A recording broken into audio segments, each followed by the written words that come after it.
Hello, and welcome back to another episode of Utterly Understandable. I'm joined again by Hamish.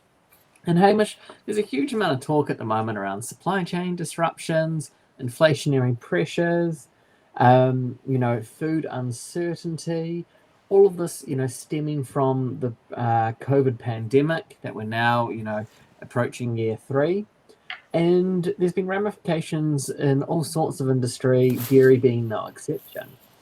So, what a lot of people are talking about and what we're quite interested to find out more is what is the long-term outlook for the supply equation in the dairy commodity space? Yeah, great question, Robbie. There's kind of three things that I think about that impact on that long-term supply around dairy, and those are what's happening from a regulatory perspective, which is commonly tied into environmental and climate change related topics, and then the third one is around labour availability, and so it's thinking about what's happening with those sort of three things. It's really what, in my mind, drives what's going to happen in terms of supply over the long term. Historically, we're used to seeing 2 to 3% growth on average year on year for the last probably 15 or 20 years. Sometimes it's been above that when, for instance, Europe sort of relaxed the quotas and the regulation around milk. But long-term trend is 2 to 3%.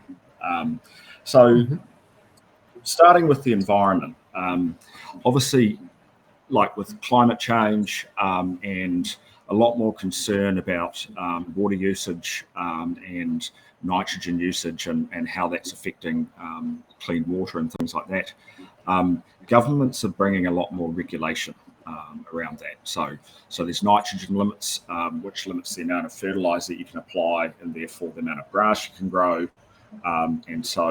So then that's limiting the feed that you've got available for cows.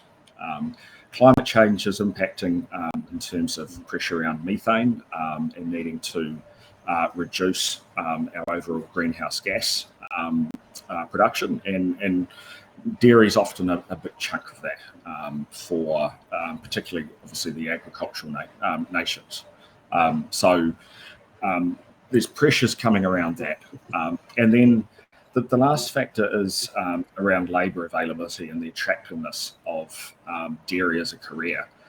So if you look globally, the average age of farmers has been getting higher and higher year on year, and so there are solutions like automation and things like that.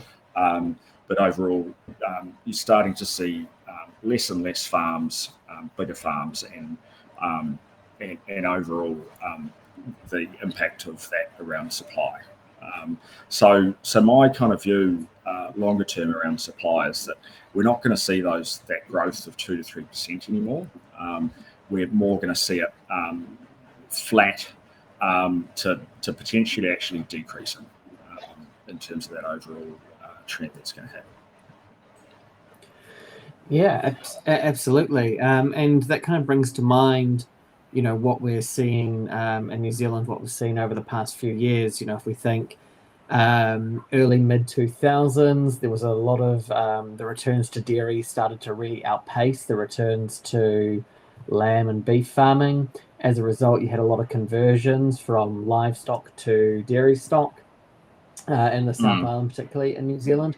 Saw a lot of milk come online, a lot of growth, but then those gains, diminish over time to the point where, you get no more big conversions happening. You just now are in a steady state. And, if you think about New Zealand, it's rather stagnant, right? It's rather stable. I guess, so something interesting to think about is when we think about, places where the farming intensity is relatively low. Places like, India, for example, or Lithuania, where farm size is very, very small and the makeup of the dairy space is rather informal, rather, not as structured as you would see in the US or New Zealand.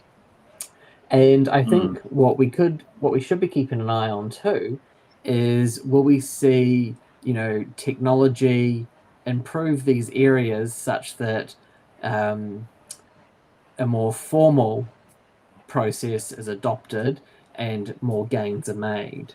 So that could be something to kind of keep an eye out for as well. But like you say, the outlook is for a pretty stable environment on the supply side, meaning any interruptions from the weather or unforeseen events could pose big shocks, right?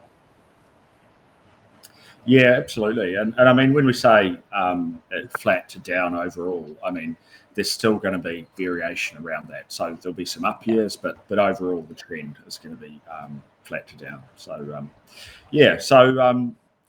join us next time because we're going to talk about the demand side factors, and then we'll be doing another one where we'll bring the supply and demand together and talk about how that impacts on price long term. Thanks, everyone. Excellent. Thank you.